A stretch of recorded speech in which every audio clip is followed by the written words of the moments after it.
Welcome to the big number. I'm Tom Haberstroh, and that's my man, Dan Devine. Dan, what's going on? Tom Haberstroh, what is our big number on this week, the middle of July edition of the big number?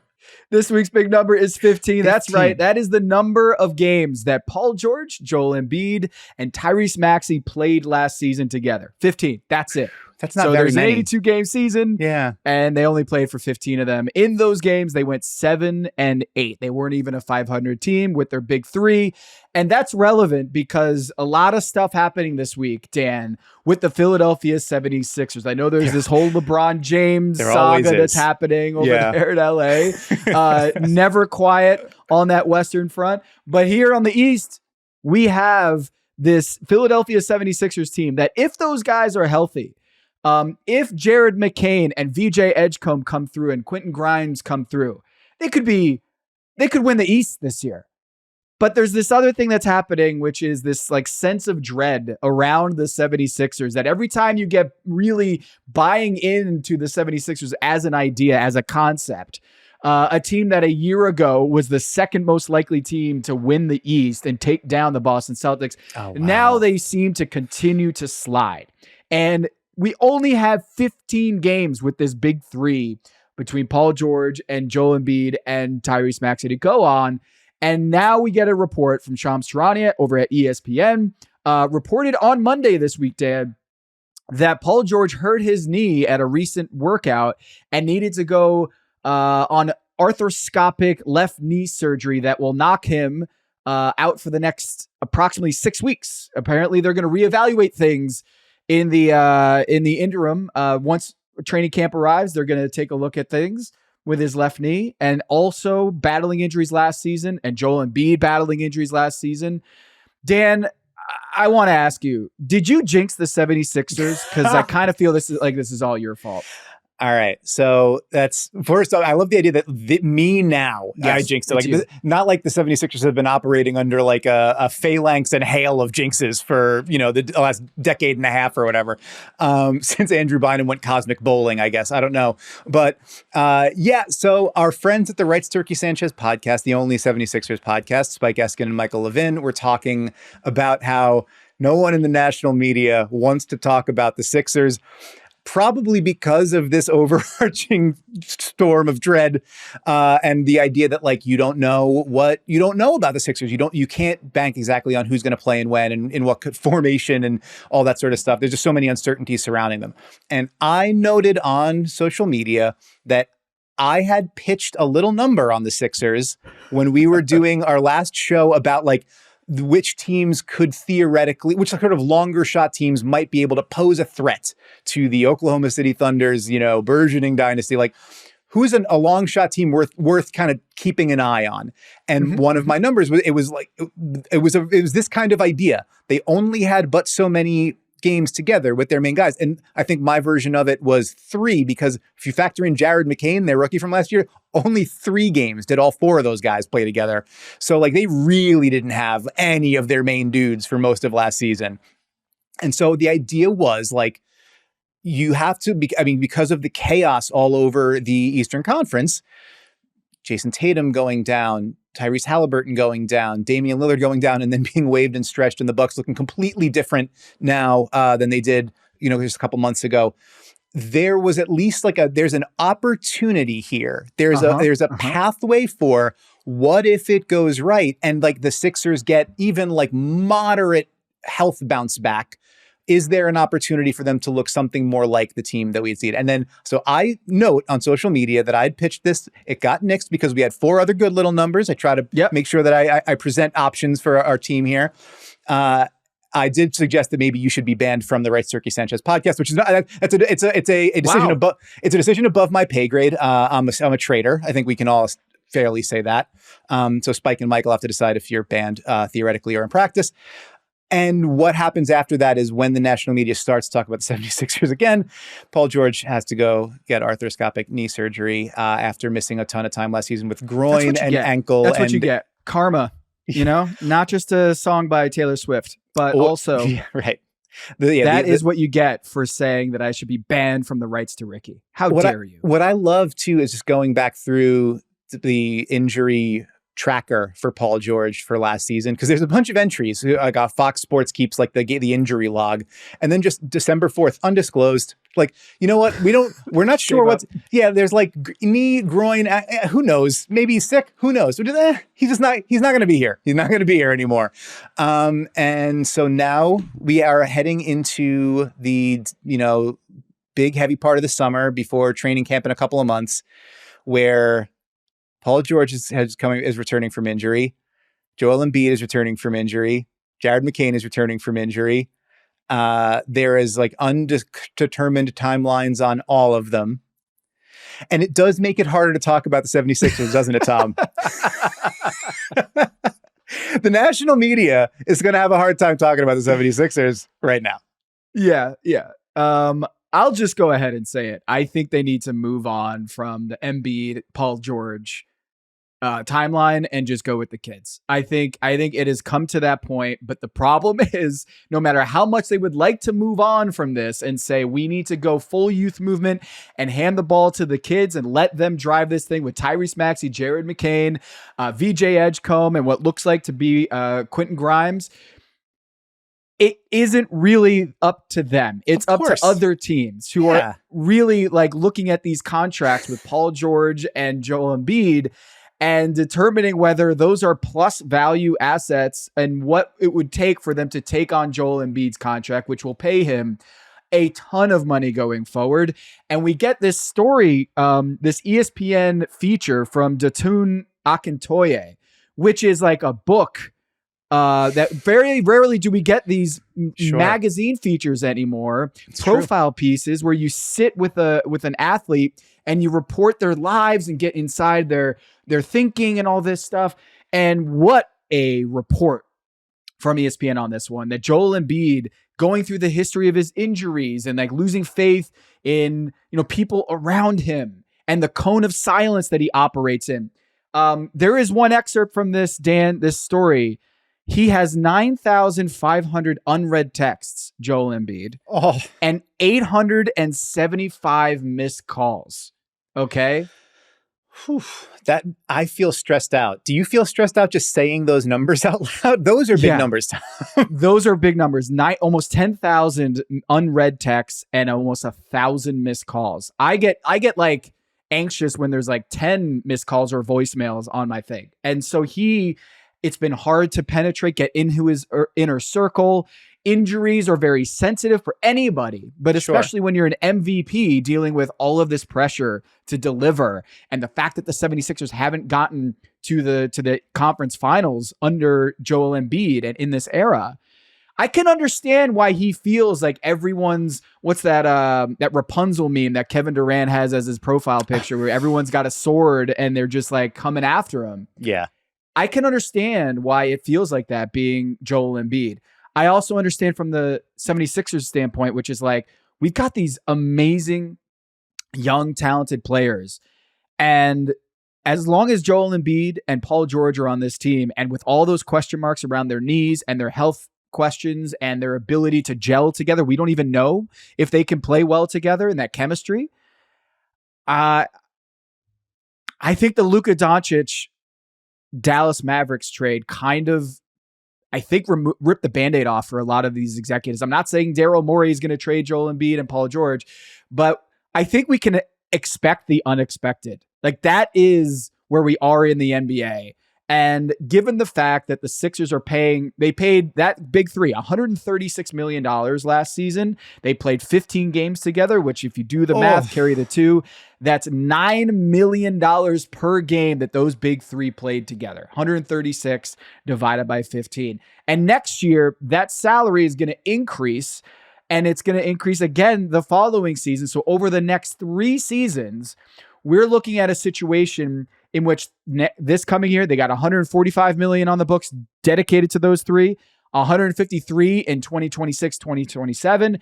And if Paul George picks up that player option, that 4th year of his player option, that will be $163 million that are allocated to those 3 players. Oof, yeah, like well over 90% of the salary cap for each of the next 3 years. I mean, this was the bet they made, right? Like the cap space plan of we're not going to turn the benefits of the James Harden trade and those extra assets we've got, we're not going to turn those into longer term deals because we want to make sure we carve out enough salary cap space to where if we keep Tyrese Maxey on his rookie scale cap hold before we extend him, we can have enough space to sign one max free agent. Paul George is the perfect fit theoretical max free agent between a dominant center and an ascendant point guard.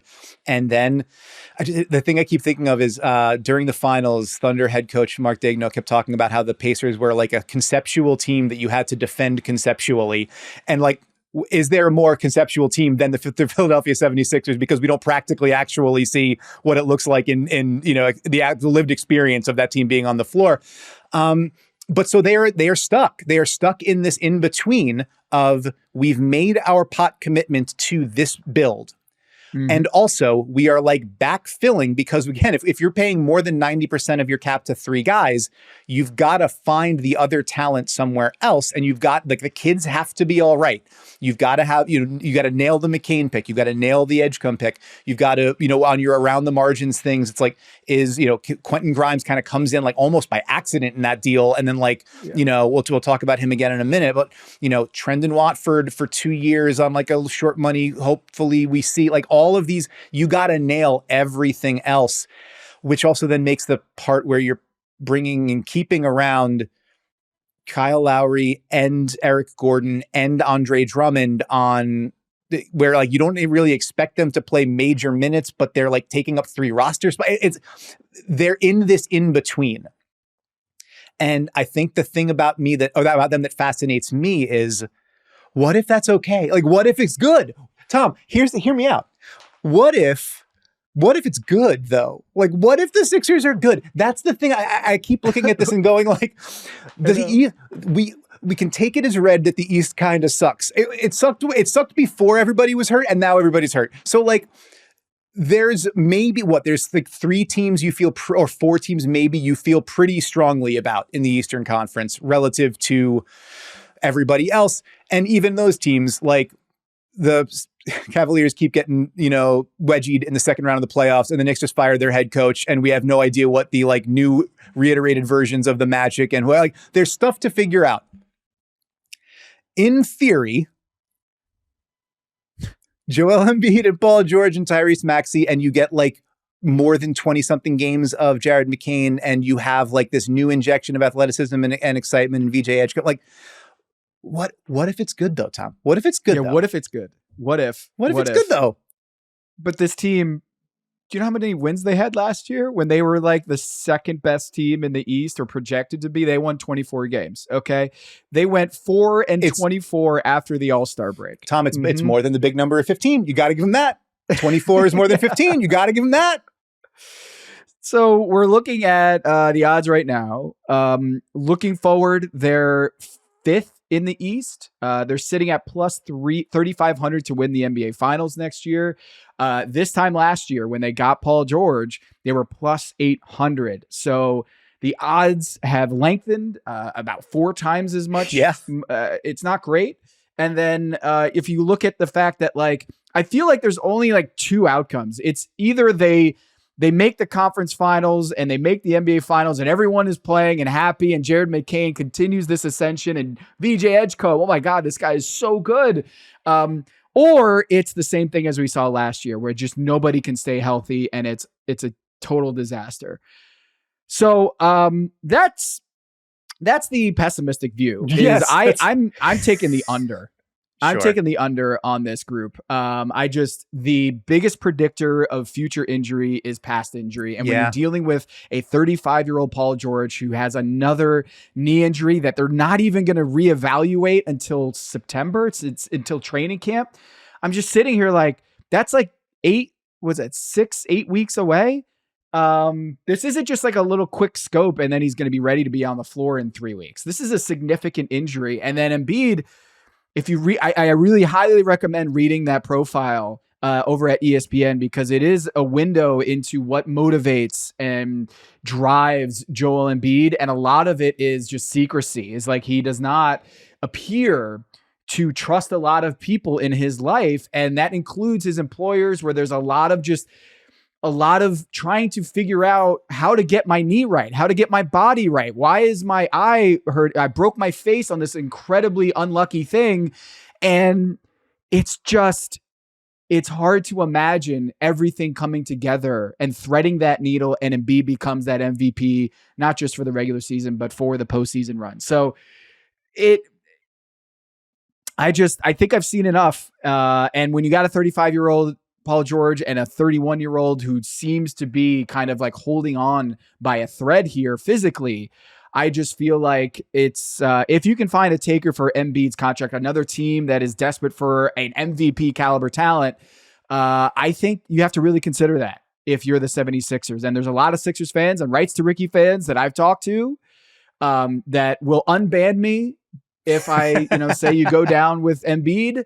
But there's some people who, I'm guessing most people are like, whatever happens to Embiid, we're not trading that guy. The fan base is we're going to go and ride it the whole way through. And we don't want to see that guy wear another jersey.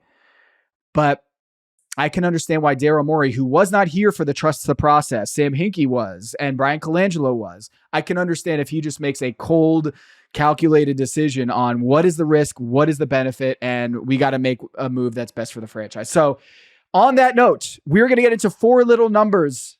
Dan Devine expressing some optimism about this group. You kind of teased it a little bit, but let's get into it.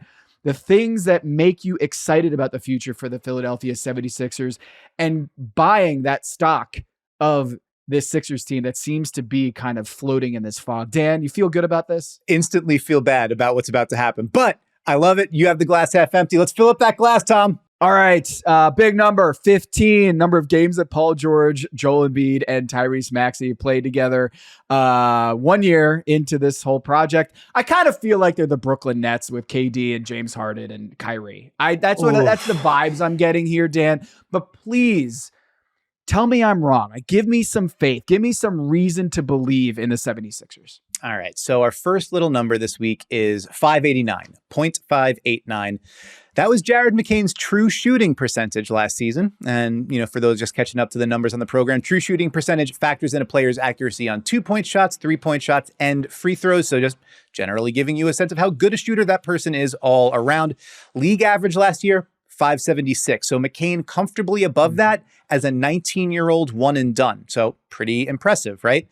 He did that on a usage rate just south of 25%. So that means that about a quarter of Philly's offensive possessions, he finished with either a shot attempt, a free throw, a foul drawn, or a turnover. So high above league average true shooting on that kind of high usage. The only other guys who done that as rookies, minimum 500 minutes played. So this high a true shooting percentage, this high a usage rate. It's David Robinson, Michael Jordan, Arvydas Sabonis, Karl Anthony Towns, Alonzo Mourning, Drazen Petrovic, Zion Williamson, and most important of all, Rodrigue Beaubois, the god Roddy Buckets. Roddy B. Yes, Roddy Buckets. Yes. So you'll note a lot of really good players on that list, including Rodrigue Beaubois. We'll crank that down a little bit. We'll mess with the sliders because I was a week away. I haven't gotten to play with StatHead in a little bit, so I'm going screwing around. If you move that not for rookies, but guys this young, before their age 20 season, that kind of true shooting, that kind of usage. It's Luka, Zion, Jaren Jackson Jr., and Cat. That's it. All of which is to say, as a 6'2", one and done 19-year-old, Jared McCain showed the possibility of being like a super efficient, high usage shot creator, movement shooter, on-ball creator, off-ball mover, all these sorts of things on a level commensurate with some of the better offensive players we've seen in the last several decades. Giant caveats in this, okay?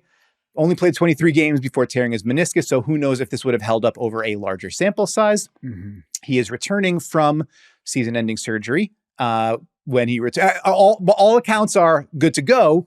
He's been working out with the Summer Sixers, although he's not playing in Summer League, so TBD on that. He barely played with the other Sixer stars, as we mentioned. The big three barely played together. McCain barely played with them. Not more than 250 minutes with any of the other guys. That said, their offense was bad last year. Adding in a high usage, high efficiency, often off-ball shooter, on-ball creator, maybe this could be helpful. Yes. Yeah. Oh, the guy who started 8 games and averaged 23.8 points per game could be helpful as a 19-year-old putting up these kind of numbers. For sure. He was awesome. I loved watching Jared McCain. The ball handling, the off the ball stuff. Like you could squint a little bit and see Steph Curry, young Steph Curry out there. Just the way that he was on ball, off ball, the balance, the self-awareness out there. Just, it was incredible. It's not something that I saw a lot at Duke when he played at Duke in his one and done year. And he kind of blossomed in this environment that we typically don't see. Jared McCain, who is not a lottery pick. He was not a top 5 pick, and he came in right away and was getting buckets. And then he gets hurt. It's another thing here that I'm just like, yeah, best case scenario, he's going to be a 15, 16, 17 point scorer next to these guys. But the more likely scenario is it's going to take him a while, right? To get back to where he was after this injury. Did not participate in Summer League, although he was there at Summer League in Vegas and just kind of being Jared McCain-like, but not able to play and not able to do the things that I think Sixers fans would like to see if he can suit up and play at this point. But again, like with Embiid and with Paul George, we kind of have to wait and see about what kind of health he's in. But as far as prospects go, I mean, he was going to be rookie of the year. Yeah, he was on his way. He was going to be rookie of the year. So like the Sixers kind of have this found money. They picked up $100 bill off the street and being like, wait a minute. Like we have something here where he's not just a good young player. He's maybe the best young player in that class last year. So I'm again, same place that I'm at with Paul George and Embiid is I know the talent. I'll believe it when I see it this upcoming year. McCain, I think, is going to have a great career, but coming back from this injury, I'll wait and see. I think that's completely reasonable. I'm just allowing in the flower of summer here myself to imagine like him developing dribble handoff chemistry, coming off curls, some of the 2-man game kind of JJ Redick old, so the Marco Bellinelli kind of plays that would open things up on the offensive end. Someone who can play in smaller backcourts, can play off of the other stars. There's a lot of optionality there. And also just good vibes. I feel like you need a vibe shift. And this is the kind of young man that can provide some of that energy. You read that Embiid piece and you think to yourself, man, you need some good vibes around that guy. Like you need a Jared McCain around Joel Embiid. And I do feel like that injection of energy and that just positivity and optimism that he just breathes, you can feel it coming out of his pores in Jared McCain.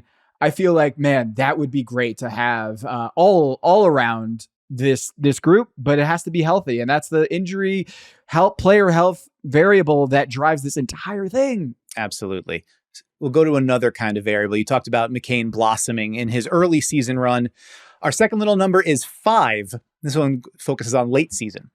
5 is how many players after the trade deadline last season made at least 75 threes, dished 100 assists, and snagged 35 steals. So all of those things, threes, assists, and steals.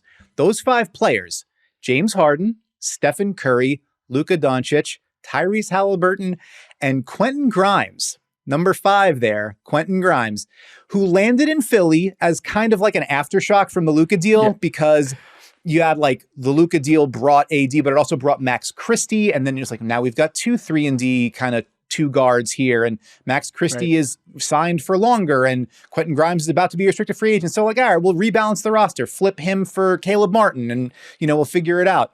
And like in theory, that made sense. And then in practice, because Caleb Martin had been in Philadelphia, he was, cursed to have had a horrifying injury that, he barely was able to play. And then as soon as Quentin Grimes went to Philadelphia, he just like kaboomed. He went absolutely bonkers. Over 21 points, 5 rebounds, 4 assists per game, 37% from 3. Like he's on the ball more. And again, it's sort of similar to what we talked about with McCain in the early part of the season. When everybody's injured, somebody's got to get the reps. But he got those reps and did a ton with them as like pick and roll creator and somebody pulling up as opposed to just having catch and shoots created for him, getting downhill, going to the rim, driving to the basket.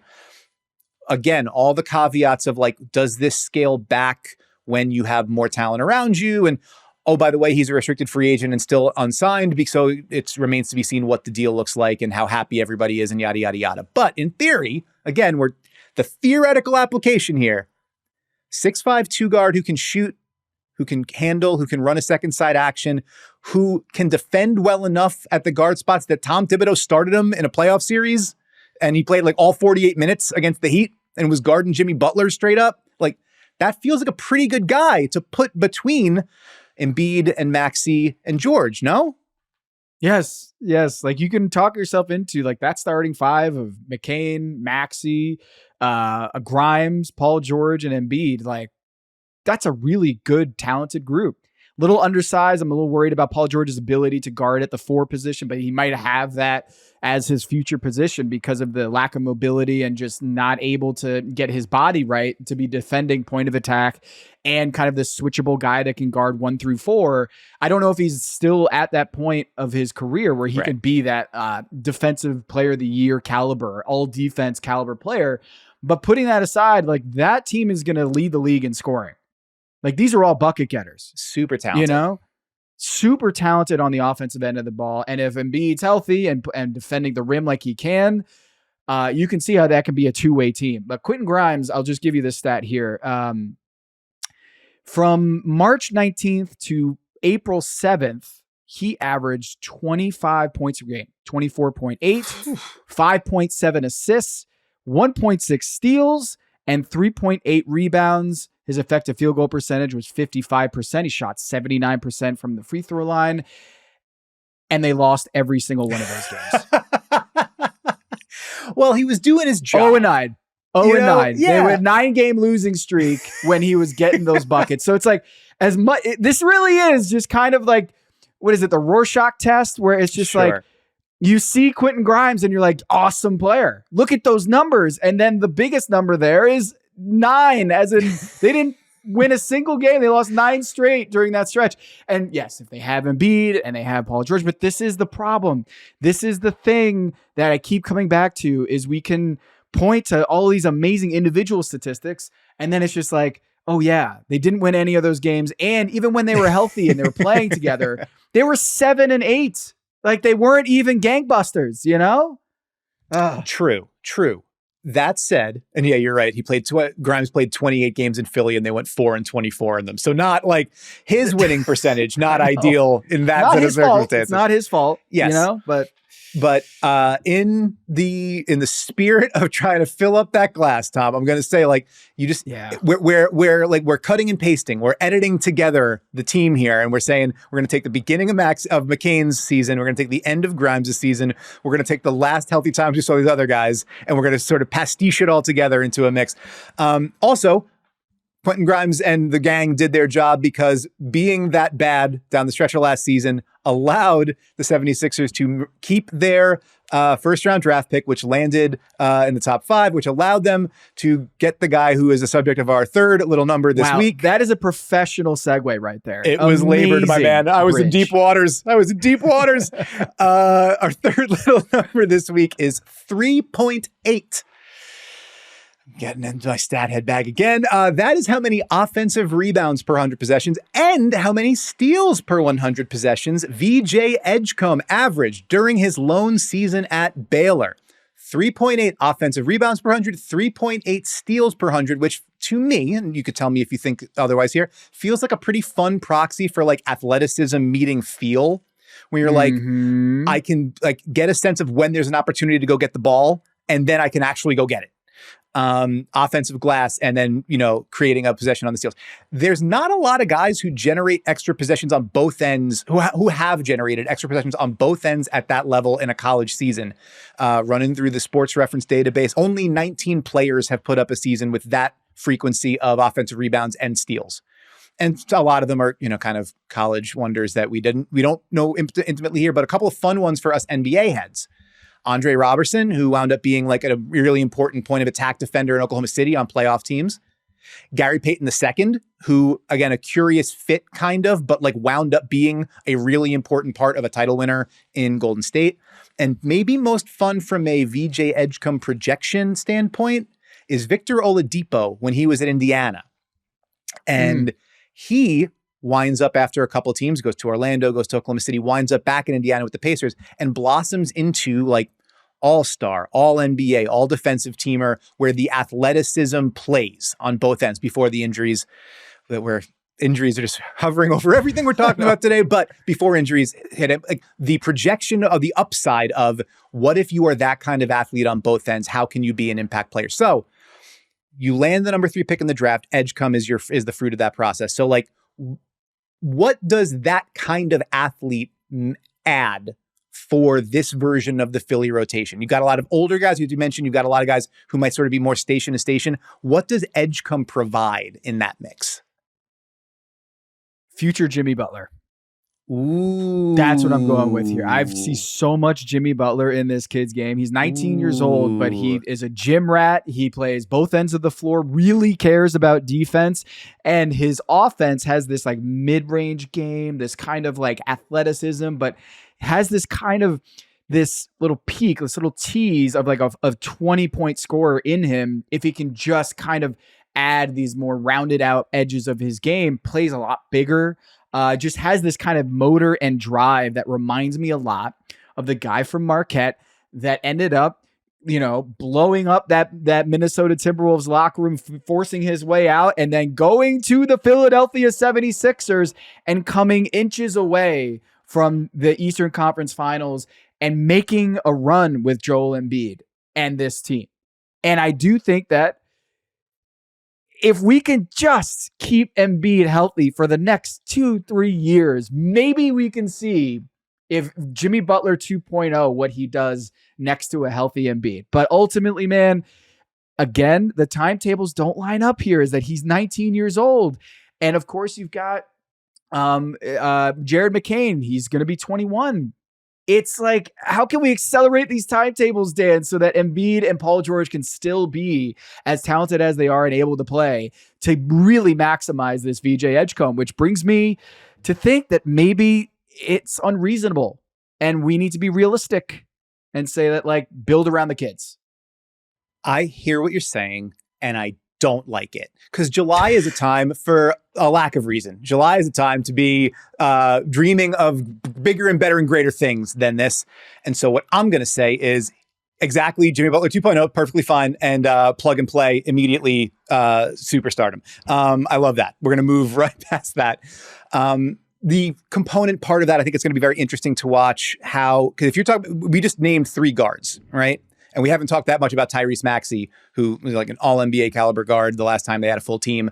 So it's a smaller construction. It's, the young guards are going to be kind of the 4 of the 6 or 7 best players in the team in all likelihood, or most important players of the team. Nick Nurse is going to have to figure out how to mix and match the lineups. There's also the component of, in order to keep your powder dry to re-sign Quentin Grimes in restricted free agency, Gershon Yabusele, who was great for them last year, he goes, it removes like maybe your most natural starting 4. So yeah, there's going to be some mixing and matching and challenging to figure out. Which brings us to the most challenging part of all, Joel Hans Embiid. Our 4th and final little number is not a very little number at all, Tom. It's plus 2,815. Plus 2815. That is Joel Embiid's career plus minus across 16,531 career minutes, regular season, postseason, play-in, in-season tournament, whatever. 16,500 minutes, 2,000 plus 2815, according to our friends at PBP Stats. Since he made his debut in 2016-17, that is the 11th highest plus minus of all NBA players. Only 10 higher. And to get plus minus, you have to play to get to that number. That's right. And so even with his injuries, he's at plus 2815. That's insane. Yeah. The 10 ahead of him, Steph, Tatum, Jokic, Giannis, Rudy Gobert, Draymond Green, Kevin Durant, Drew Holiday, Kawhi Leonard, and James Harden. That's it. The last 2 times we saw Embiid even kind of healthy, it was averaging 33, 11, and 6 against the Knicks in the first round of that series, first round of that playoffs, on a bum knee with Bell's palsy, and we put up a 50-point game. It was insane. Yeah. And then it's him going toe-to-toe with Jokic in the knockout round of the Olympics, and they wind up, Team USA winds up pulling out that game. Like, the job he was there for, he did. The last 3 times Joel Embiid even played 40 games in a season, he either finished second in MVP voting or won it. And this, Tom, is why it is ultimately impossible to completely give up on the Philadelphia 76ers. because while it's never Joel Embiid's year, what if it is though? Yeah. You sound like Tobias Funke right now. Yes, that's how I feel. I'm like, it never works. But what if it works for us? Yes, that's exactly how I feel about Joel Embiid and the Sixers. I'm like, it's never the year. But what if it's the year, though? What if it's the year? Like, what if Embiid plays 82 games and plays 20 games? Hang on. You're misrepresenting me. This is the lamestream media all over again. Yeah. No, yeah. I'm not saying what if he plays 82. I'm saying what if he plays 50-something? If you can get even just to past half the season, and I think that it's something that Embiid sort of referenced in the big feature that we were talking about earlier, is like, if you inverted some of the production, right? And it's like, yeah, he takes his foot off the gas a little bit in the regular season, but then winds up having the playoff series, the playoff run that I think all of us expect he's capable of. Does our perception of him as a player completely invert, right? If it's like 23-8 in 30-something minutes a game during the regular season and he plays 50 games and doesn't qualify for all NBA or MVP or all defensive or whatever, but he's able to stay on the court and has one of those like Dirk 2011 playoff runs, does everything we think about him change? I think it does, and I think it's possible. And I think if all these things stack up, he's got a better supporting cast than he's had in a long time to be able to make that happen. Yeah. I'm going to give you an excerpt here from this story. Okay. The author, Dotun Akintoye, kind of sits down with Daryl Morey, the president of basketball operations for the 76ers. Nick Nurse left the room, and the writer's just like, hey, man, do you have like all these kind of like trajectories and scenarios in your head of like how this will play out with Embiid? Right. And he's like, yeah, that's exactly how I think about it. It's crazy that you said that. And he goes, I asked Morey about a possible future where Embiid's knee doesn't heal, a future where he's never an MVP level player again. And Morey paused. And then we find out like kind of just the rehashing of all the contracts that are either doubling down. Embiid is the kind of player you double down on, triple down on. You lose your job over him, disappear. Sam Hinkie did. Hinkie's mentor, Daryl Morey, might just yet. And then Daryl says, I take it back. I don't think. And then it trails off. Morey never finished the sentence. Mulling that future sent a current through his body and through the entire room. His words came apart in a laughing fit. He laughed, and the 76ers head of communications, who had been sitting in the room, laughed, and I laughed, and I don't even know why. Morey stood out of his chair, walked out the door, and said, quote, I'm going to choose to think of the positive today, he said, and walked out. So that's you right there. Yeah, you know exactly. What? It's me and Daryl. We're just laughing. We're giggling. We don't know why. And yeah, here we are. So I think Embiid, we've already talked about it a whole bunch. If he's healthy and if he's right, they have a chance to make me look stupid by saying they should just bail and go with the kids. But you know what? That's why the glass is half full, Dan. And that's why we make a good team here.